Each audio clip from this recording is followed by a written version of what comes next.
au cœur d'une vallée entourée de collines rouges se trouvait le village de Sangha, connu pour ses rituels mystérieux.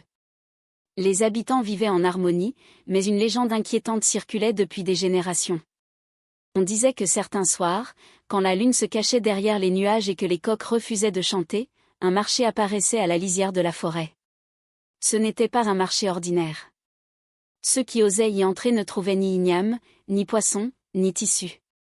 Là-bas, les étals regorgeaient de choses invisibles aux yeux des simples mortels, des éclats de souvenirs, des rires d'enfants capturés, des années de vie, des promesses d'amour.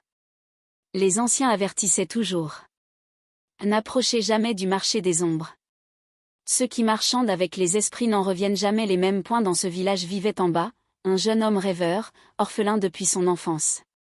Sa mère était morte en lui donnant naissance, et son père avait disparu mystérieusement, laissant derrière lui seulement un tambour brisé et des dettes.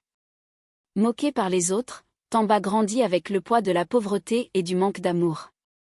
Mais, au fond de lui, il nourrissait une soif, changer son destin, coûte que coûte. Un soir, alors que le ciel s'assombrissait d'une manière inhabituelle, il entendit des murmures venant de la forêt. Des silhouettes passaient, portant des lanternes aux flammes bleues. Tamba comprit aussitôt, le marché des ombres s'ouvrait.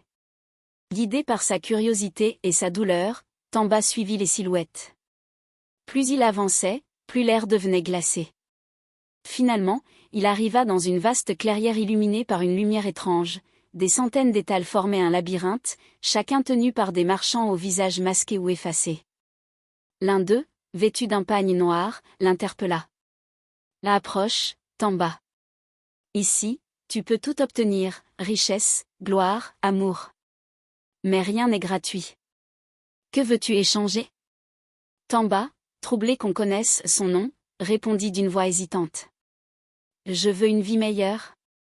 Je veux qu'on me respecte. Le marchand sourit, dévoilant des dents d'ombre. Alors, donne-moi ton enfance oubliée. Donne-moi les derniers souvenirs de ta mère. En échange, tu seras riche. Sans réfléchir, aveuglé par la promesse, Tamba accepta. À matin, Tamba se réveilla dans sa case, mais tout avait changé, ses vêtements étaient neufs, sa case transformée en maison solide, remplie de biens précieux. Les habitants, ébahis, vinrent le saluer avec respect. Tamba goûta enfin à l'admiration qu'il avait toujours désirée.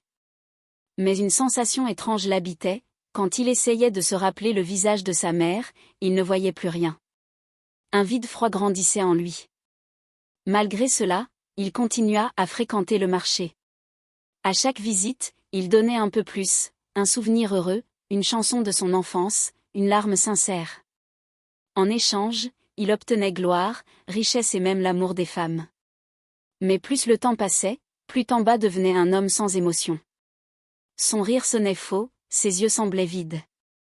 Il avait tout, mais il ne ressentait rien. Un soir, alors qu'il revenait au marché, il croisa un vieil homme vêtu de blanc, tenant un bâton sculpté. Ses yeux sages brillèrent dans l'ombre. « Je te reconnais, fils de Sangha. Tu as donné ton âme par morceaux. Le marché t'offre l'illusion, mais il vole ton essence. Regarde autour de toi. » Tamba observa alors avec horreur. Les autres acheteurs du marché, riches et beaux en apparence, n'étaient en réalité que des coquilles vides, avançant mécaniquement, leurs ombres traînant derrière eux comme des chaînes. Le vieillard ajouta. La vraie richesse n'est pas dans ce que l'on possède, mais dans ce que l'on garde au fond de soi. Si tu ne romps pas ce pacte, tu seras bientôt l'un d'eux. Terrifié, Tamba supplia. Comment puis-je récupérer ce que j'ai perdu? Le vieillard le guida vers l'étal du grand maître du marché, un être immense, vêtu d'un manteau d'ombre. Sa voix résonna comme 1000 tambours. Tu veux reprendre ce que tu as donné? Alors, donne ta vie entière. Meurs ici, et tu retrouveras ton âme. Tamba hésita. Mourir? Ou vivre riche mais vide? Alors, dans son esprit, une voix douce résonna, celle de sa mère, qu'il croyait perdue. Mon fils, mieux vaut une vie simple avec amour et mémoire qu'une richesse sans âme. Les larmes montèrent à ses yeux. Pour la première fois depuis des années, il ressentit quelque chose de vrai. Il se tourna vers le maître du marché. Je ne vous donnerai pas ma vie. Je reprends ce qui est à moi, Même si je dois tout perdre. Les ombres hurlèrent. Le marché s'effondra comme une tempête. Les étals se mirent à disparaître, les lanternes bleues s'éteignirent une à une. Tamba tomba au sol, évanoui. Quand il se réveilla, il était de retour dans sa case, pauvre et seul, mais son cœur battait avec chaleur.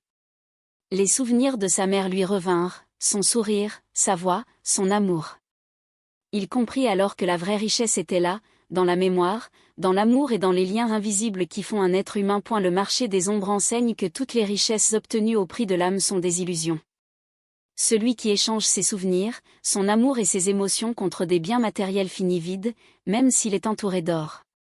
Car la vraie valeur d'un homme ne réside pas dans ce qu'il possède, mais dans ce qu'il porte dans son cœur. Si cette histoire vous a plu, n'oubliez pas de laisser un « j'aime », de vous abonner, de la partager avec vos amis pour les emmener dans cet univers d'histoires édifiantes, les unes comme les autres, et d'activer la cloche de notification pour continuer l'aventure avec nous.